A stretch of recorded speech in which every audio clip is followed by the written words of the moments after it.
it. And there's also just a level of just like anxiousness that you're still feeling, that like anytime you see a sign, it just, God, it's the wrong sign. Like one of them is specifically like need a leg to stand on, our insurance can help. There's another one that says, who is Kenzie Cheesewright? There's there's a few as you're just going forward. I understood that reference. You did that. Why did you say that when I took a drink? Someone pull up the Google Maps. Just kidding.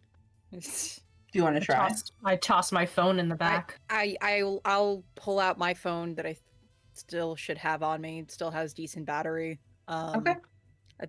Rowan is not a religious person, but in this instant, they are praying that their navigation or anything is going to actually work. Okay. Go ahead and make a search check for me. A which check? A search check. Search. And I'm going to make a check. Actually, I lied. Make a digital systems check for me. That's under trained skills under the first column. Digital That sounds system. disgusting.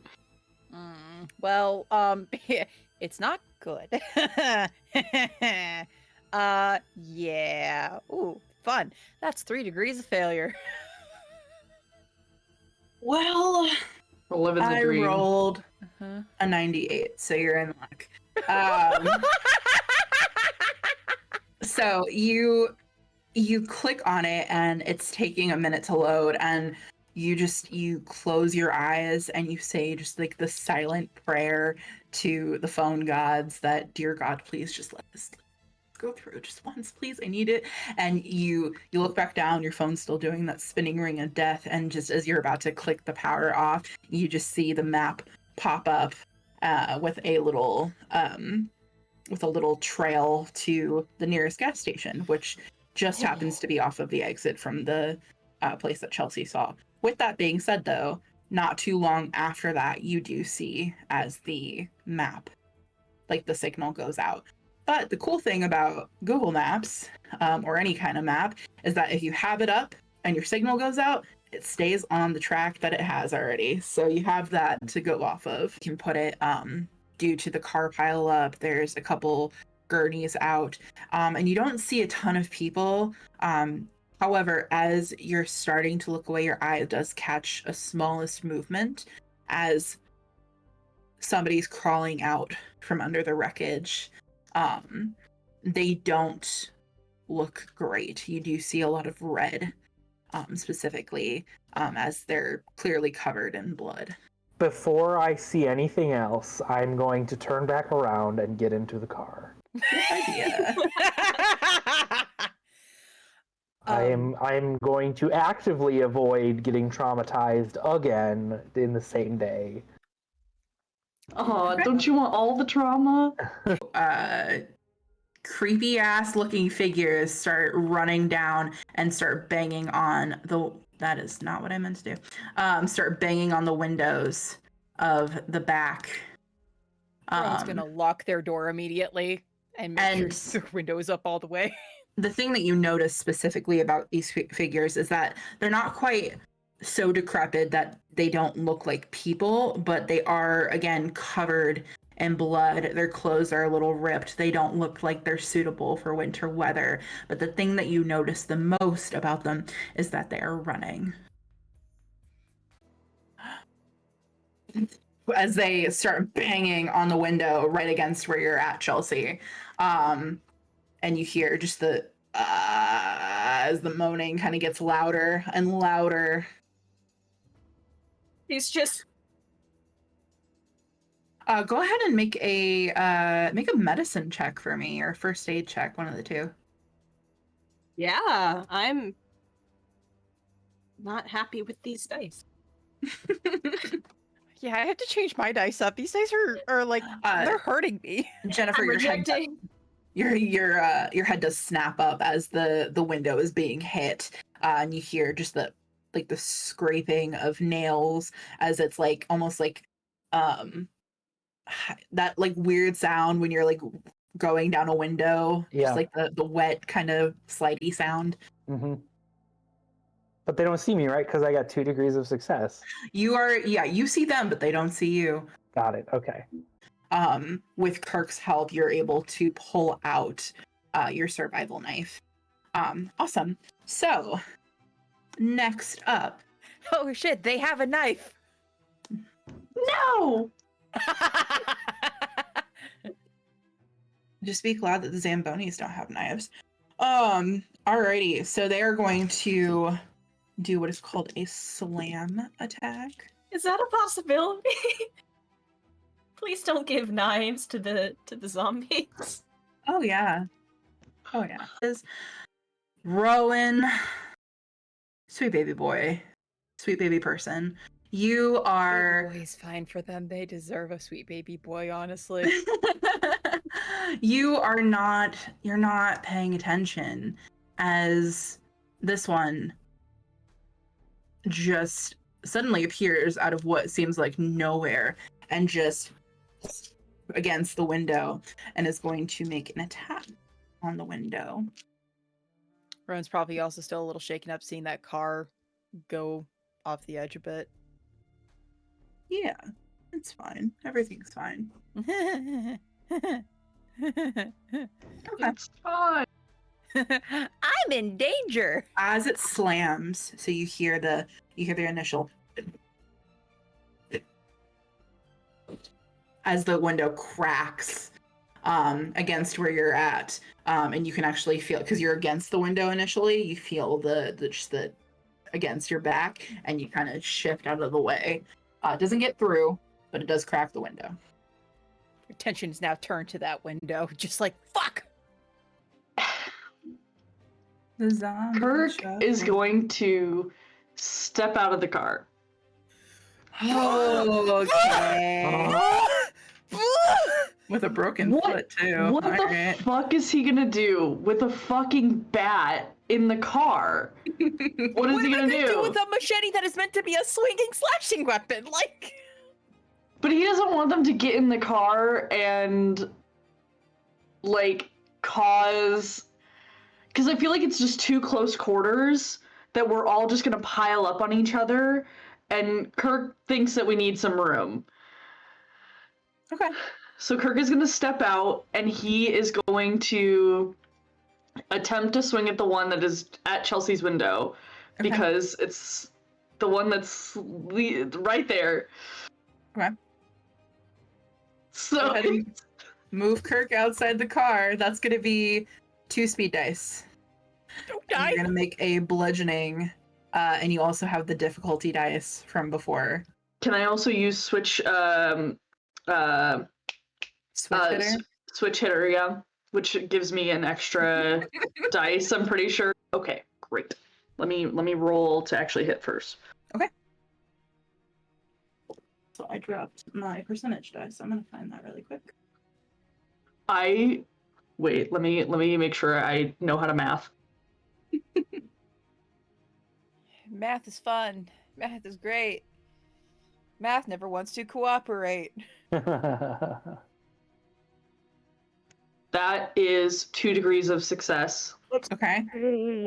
So you are going to roll. And did you say you get an additional die of Oh. damage on your switch hitter? I think so. Also, I didn't do the difficulty die, so I need to do that Go as ahead well, and- right? Yep. Go ahead and roll that. That's just, it's still 2 degrees of success. Okay. Awesome. Can So we you're use competency points to give additional degrees of success, or is it only to mitigate failures? You can. It's not necessarily needed though, but Mhm. you're welcome I to. was just curious. I wasn't going Okay. to use it for this one. So you get 3 damage die against this thing. Okay, and then I could also hit it again if I want, because Correct. of the switcher. Okay, Would you like to hit it again? I would like to hit it again. Okay. Roll Roll your damage but- first, and then I'll let Okay. you know if you need to hit it again. Okay. Oh, I got 2 6s. Those explode, right? Correct. It's gonna be like a blood splatter across Chelsea's window.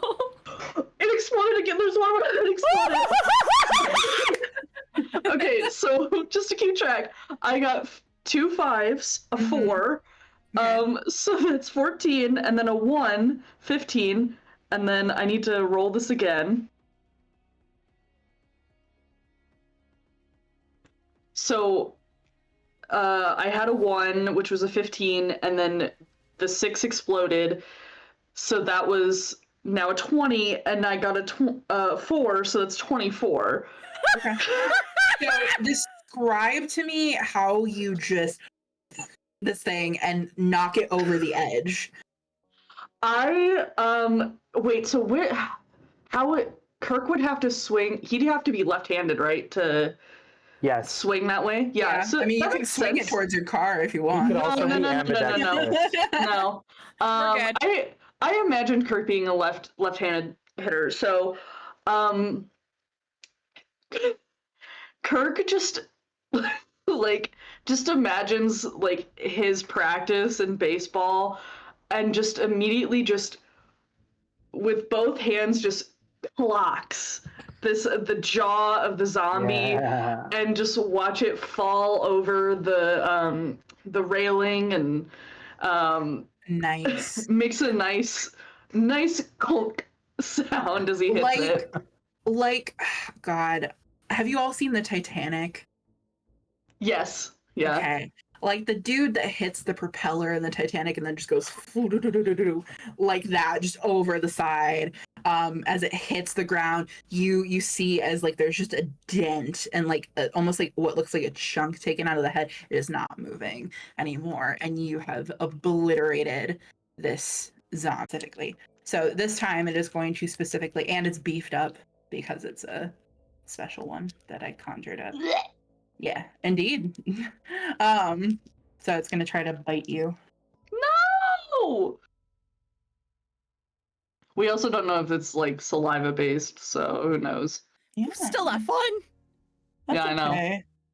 So you are gonna take a lot of damage. You're gonna take 11 points of damage, Kirk. Okay.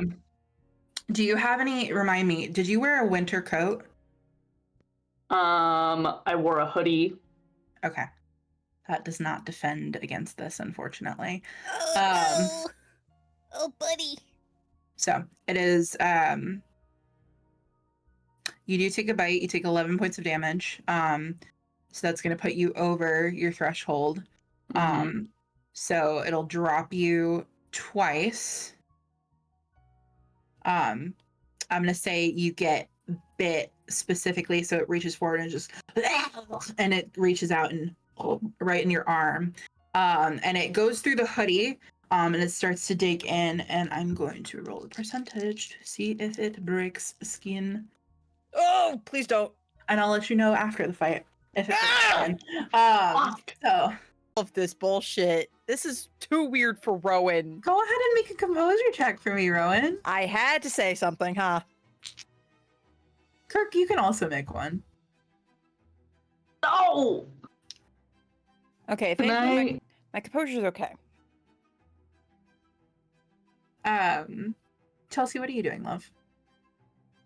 Well, she can't really go anywhere, and her friends are running around the car, so she's gonna roll down the window, chuck, and roll the window back up.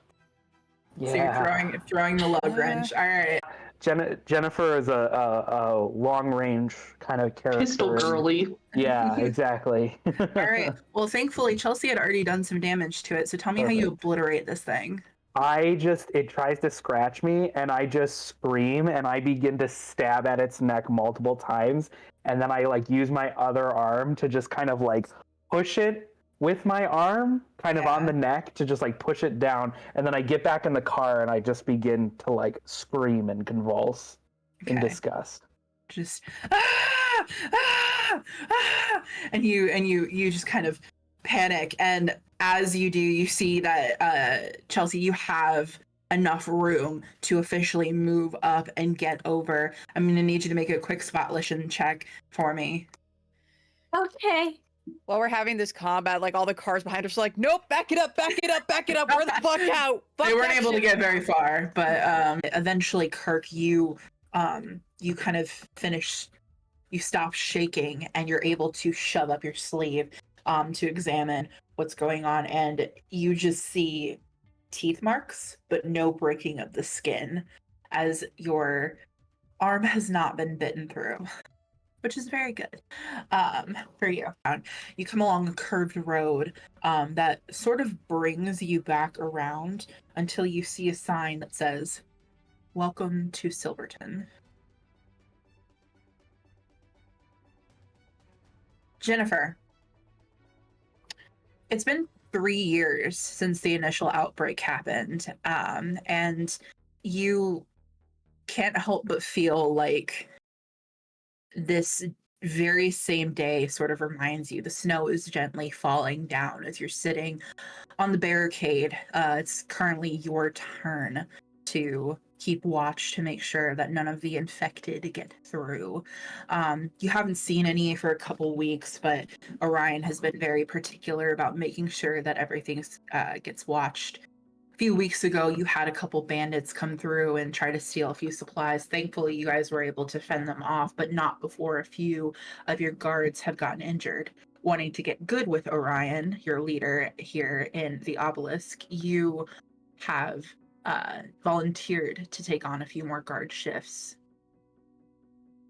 Kirk.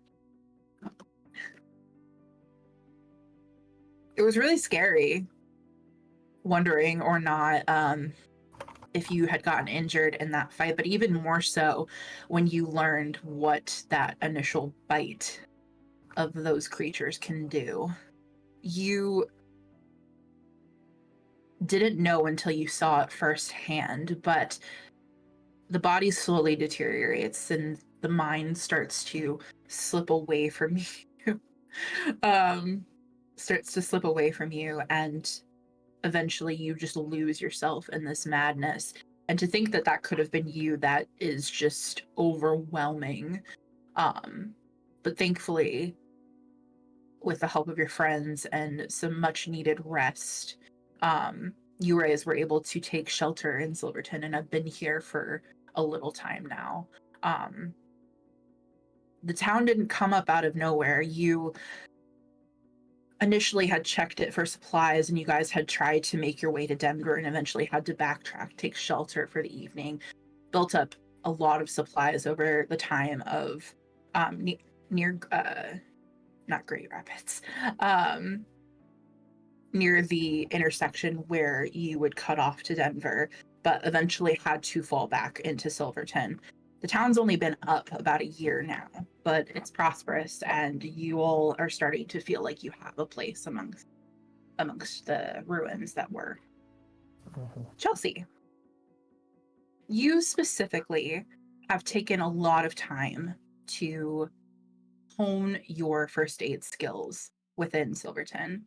You have been able to provide a lot of help to Orion, as he is the doctor. I need to like move my mic over the chat so I don't see it. You're able to help Orion a lot within the medical building that you have established. It's not anything grand, but it is yours. Over the course of the past year, you've been able to tend injuries and help those who have not been so fortunate. You often are keeping inventory. Fighting's not your strong suit, so this is where you feel the most comfortable. And you have made something of yourself. You're an asset to this city, town. Rowan, your foot has healed, thank God. But not so much more than your mind has healed. It is honestly kind of relieving that you are able to be so much in your element in this post-apocalyptic world than you would have been back at college, where you were constantly studying, taking tests, driving cars, different things like that. You are able to pull that piece of home, of surviving that your mother taught you so well, and utilize it for the betterment of the community. You have helped put up walls, shelters, collect firewood to keep people warm, especially through the harsh winters. It has been monumental to the success of Silverton that you are here. And you have also made yourself very much a pinnacle of the community within that. Everybody knows you guys here. You've been nicknamed the kids, but you are very much leaders of the community at this point. Orion has specifically given you all jobs within the community. Jennifer being a guard and a politician. Chelsea, we're helping with first aid. Rowan, you are in charge of supplies and making sure that they're utilized well. Kirk, no, I'm joking. You're there. You're there. No, Kirk, you've been helping maintain and starting to get the town's power back up, which has been monumental, and especially in these colder times because you've had to utilize so much of the wilderness. With that being said, the day is December 18th, and you all are in your respective areas in the town of Sil. And it takes you a few minutes, but you look up and you do see, you do kind of a double take on the supply list and how much you have. And you do notice that there's a few things missing within. Maybe it was reported, maybe it wasn't, but you certainly don't have the list of that. Specifically, what is missing is a tank of morphine. You see that there's also a few bandages missing. There is what looks to be an ice pack missing as well, which isn't a huge deal. Ice is super easy to come by, especially this time of year. But you also see that a few syringes are missing, as well as a few test tubes. You specifically, over the last year or so, and even beforehand when you guys were traversing the terrain, would have noticed that the pine tree population is very dense here. The other thing that you would have specifically noticed is that there are a couple mines nearby. Silverton was, per the name, was originally a mining town. You've kind of made sure that the community is staying clear of those, and that I have the Wikipedia page pulled up. And that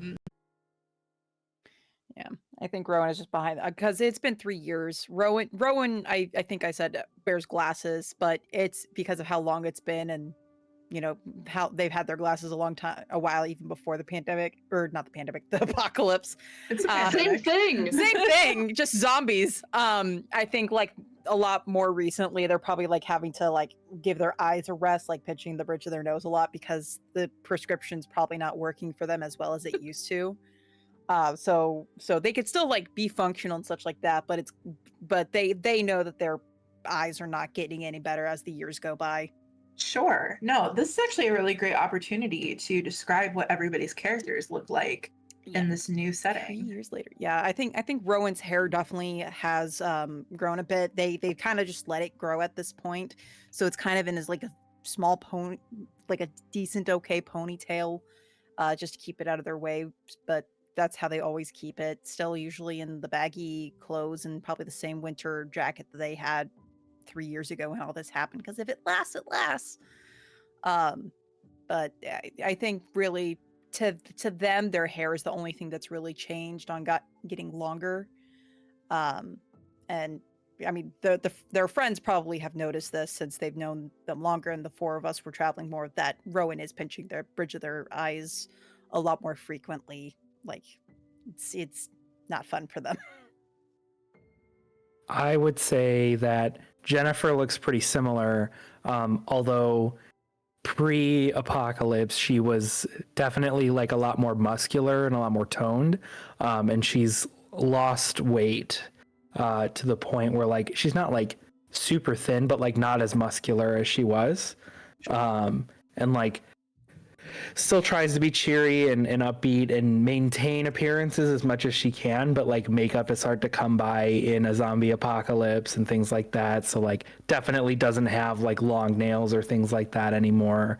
Probably dark circles under her eyes, but like still tries her best to like maintain like a positive outlook and like a very enterprising, like, you know, just trying to be a little bit more clever and like kind of like moving more in that direction and moving away from like her material past a little bit, but still tries to be like friendly to people as much as she can.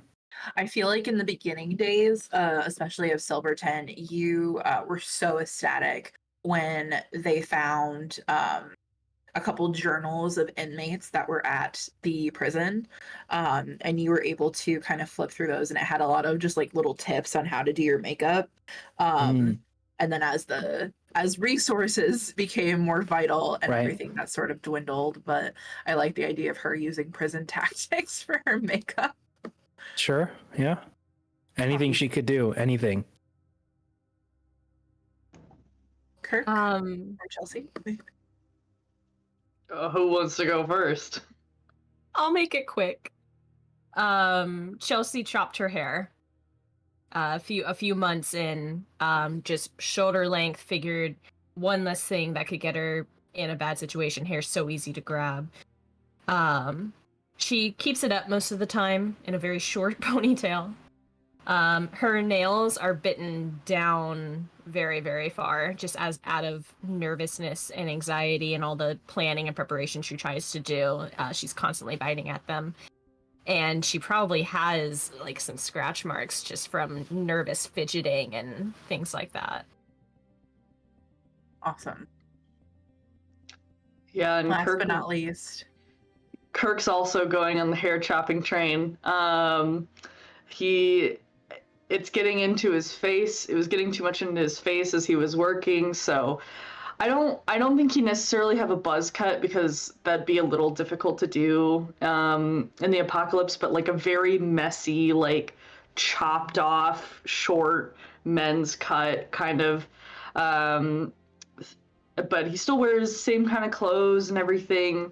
Maybe he has a scar he definitely has some scars from that broken foot, but maybe a couple scars from previous fights in the past 3 years. So you've definitely gotten cut up. I'm gonna say Kirk was probably on watch when the bandits came through, and you got a couple scrapes, bumps, and bruises from that, but you're alive, which is the most important. Also, his hair is probably grown out enough where it's completely brown now and no blonde in it. 'Cause they don't got bleach in the apocalypse. They do. It's just for cleaning.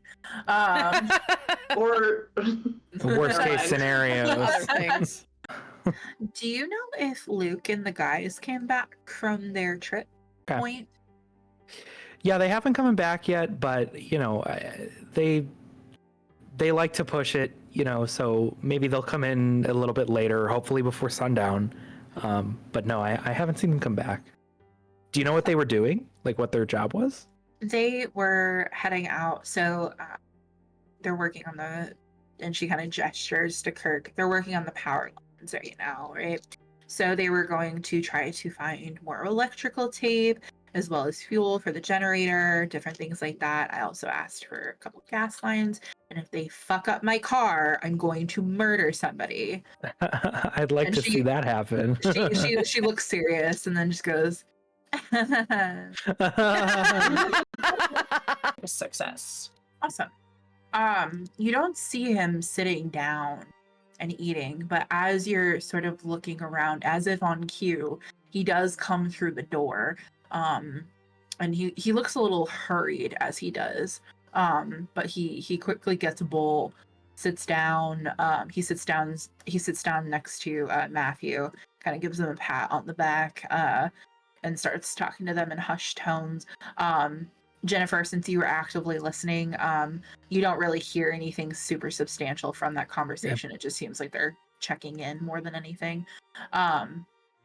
Go ahead and make a Jennifer, since you're actively looking, and Chelsea as well, Go ahead and make a detect motives check for me, though. Where is that one? Oh, it's under diplomacy, right? 3 degrees of failure. Bum bum bum. Brum, brum, brum. I have 1 degree of failure. I would like to use 2 points to turn that into a success. Okay. Just a reminder that you guys still have that degree of success that you got from earlier. With I'll use it as an automatic success. Okay. You do that. So, Just because we're gonna forget about it. Yeah. I don't want to forget about it. Making the executive decision. Forget about it. So you both kind of make note, just because you two spend the most time with Orion. He obviously has other interns, quote unquote, that come in with the medical stuff, but he's more often than not still in his scrubs and in lab coat, no matter where he's at, unless he's going out on a supply run. But that's already been sent out. It's already been sent out for the day. He's in his normal clothes, which seems a little odd. Hi, I had some questions. And she pulls out her list. So I've done recent inventory. We're doing okay, except for things that are missing. Have you been in the supplies lately, or did we have like some emergency I wasn't aware of? Because I'm aware of most of them. How loud is she being? Not very. Okay. He kind of nods a little bit, and his eyes go a little wide at that. And you see as as Matthew next to him kind of gives you a curious look. Missing. What do you mean missing? When? Well, what I mean is they have a very specific design slot that I have designated, and they are not currently in that very specific design slot that they are supposed to. He makes note on your mini map. I mean, if you all want to go out for a supply run tomorrow, I hadn't made up the group yet. And he kind of glances at you and then over at your table, and hold on. They would love to. You see as Courtney pushes her table back and gets up and leaves. And you see as Matthew like very loudly drops his spoon into his bowl, and it sort of makes a like clanging sound against it. And he goes, "Well, good to know that we have people on site doing," and he purposefully makes the pun, but very bitterly, doing what needs to be done, and gets up and moves his bowl to the disposal and walks out. And you see Janelle as her name, the school teacher. Just don't mind him. He's been grumpy ever since he lost his rosary the other day. So just don't pay Matthew any mind. Janelle is from Minnesota. She is. Minnesota. Oh gosh. Not the rosary beads. Oh no, not the rosary. Heaven forbid.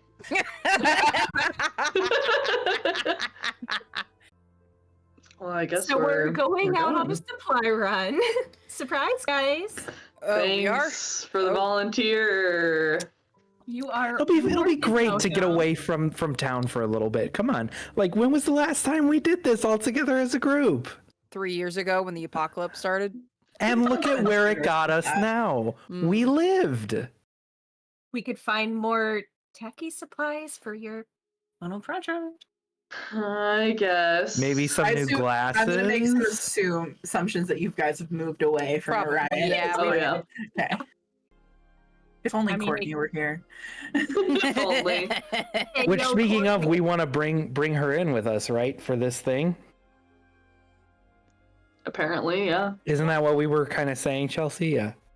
Yep. I think she would be a wonderful asset who has skills that some of us might not have. Jennifer in her mind is thinking, and it's someone we could abandon if we all get into trouble. She doesn't say that out loud, though. That's just what she's saying in here. You start to create the item and basically you slip the receiver in, you slip the motherboard in, which will kind of be a conduit for the power through. And you start to get the beginnings of this radio. Where are we going? It's really early. Insane, or rather, we've been there, but I'm assuming you're talking about the supply run. Does Chelsea know where we're going? Yeah, so you guys would be heading to the optometrist. Specifically, I work for an optometry company. Coming up with names should be way easier. For Your Eyes Only is what it's called. Sure. Incredible. Sure.